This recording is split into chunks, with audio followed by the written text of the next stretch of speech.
How's it going, guys? Another beautiful August morning here at my local club. I have a brand new plane to fly, the 1.5 meter E-Flite air tractor. I know I'm late to the party on this one. I just got this. My beautiful and lovely wife bought it for me as a birthday / anniversary gift. And I've had my eye on it for a while. I'm really excited, and I gotta tell you, I've flown it now 4 times, and I have not been disappointed by it. I'm gonna give you kind of like my average RC pilot assessment of it. First and foremost, it flies off of a 2200 to 3200 3S or 4S pack. I'm flying it off of the 2200 Superior 4S pack. Balance is really good with that. I'll show you inside this giant canopy. There's like my CG marks for that pack, and it fits like nice and tight up inside of there. You can see it has the AS3X and all that. The awesome things about it, like I said, the giant canopy, it's got strong landing gear, it's got cool marker lights, cool nose lights. A lot of scale detail. Horizon was cool and didn't put stickers on it, so it comes with stickers if you want to add them, but I want it to have like that crop duster scale look, so I'm leaving them off of it, except for, you know, they have the tail numbers on there. Things I'm not crazy about, I don't like the tail feather assembly at all.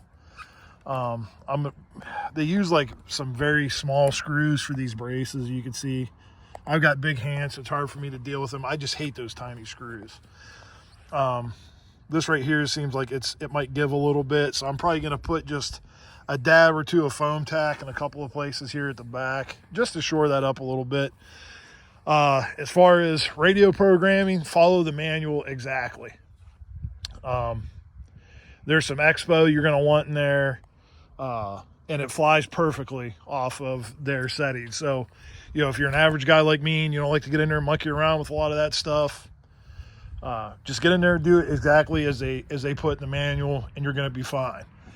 Flight characteristics. It flies really, really well. Very nice scale takeoffs. If you want to do like a little bit more stall, you can put your flaps down. It cuts through the air beautifully. It's not underpowered on a 2200.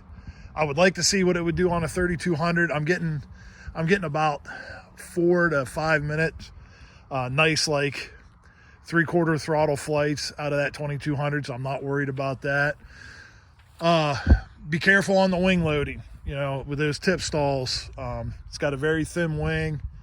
Be careful on those slow turns. The flaps work really well, but know this: when you put the flaps down, the plane slows down in a hurry. So, you know, set up your landings correctly so you don't get into trouble with that. Other than that, when I did the initial maiden, everything mechanically for all the surface control areas were centered perfectly out of the box. I didn't have an issue with that. As far as the trimming goes, once I started the first flight, it needed just a little bit of up. Other than that, it was like on rails. I know people say that all the time, but this one was literally on rails.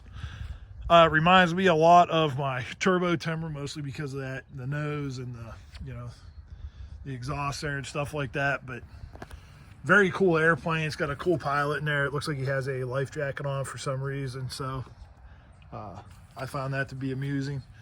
Anyway, it's a great plane. It's going to be a great low wing. I've seen some people say if you want to make a plane your first low wing, this would be the one. I don't know if that's true, but it's still a really good plane. I have some flight video, I think, of my second flight ever, so if you want to stick around and watch that, it will be here in about 2 seconds. All right, so I'm going to take off in low rates, no flaps, 2200 4S pack. I'm going to do a nice scale takeoff. You can see it just kind of floats up. I've seen a lot of video with people have half flaps. It's just not needed. I got to watch because there's a lot of geese that fly around here. The lake is just on the other side of the trees from our field. I'm going to try to keep it in frame, and hopefully it doesn't get too blurry.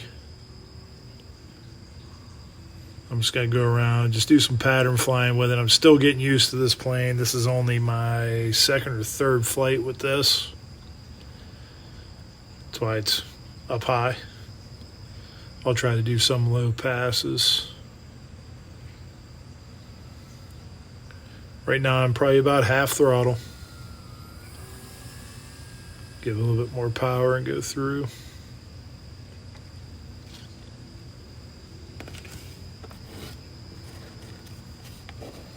Like I said, I don't want to push it with this until I'm more comfortable with it. Do a nice little loop right here. It does that very easy. This plane's like very reactive and snappy, even having it set on low rates. Low rates with about 10% expo on the ailerons. Get through, do a low pass. This is, again, half throttle. Power back up.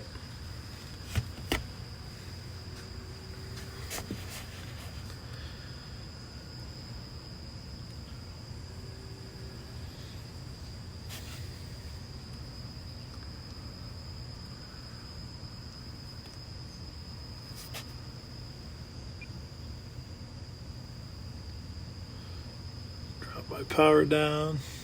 Come through here, do a low pass. I really want to try touch and go with this with these big tires, but I'm just not comfortable enough yet with it.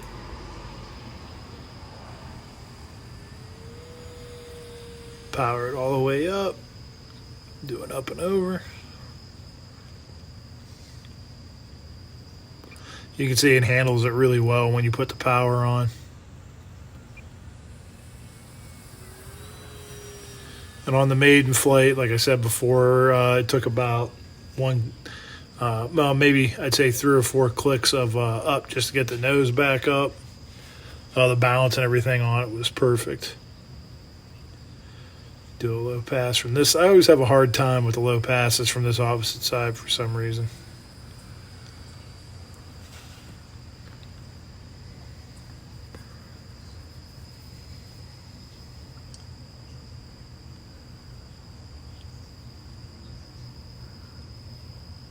See if I can get it in close here to get another good shot out of it. And up and over again.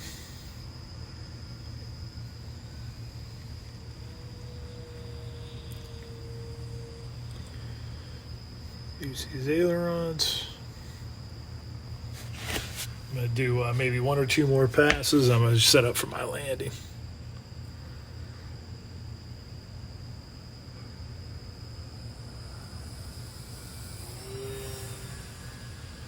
It's got like a really cool sound too that comes off the wing. Check my timer. Like I said, I'm just about at 4 minutes for this flight. I'm still testing out to see like what, my battery's going to be at. I'm thinking I can get 5 to 6 minutes.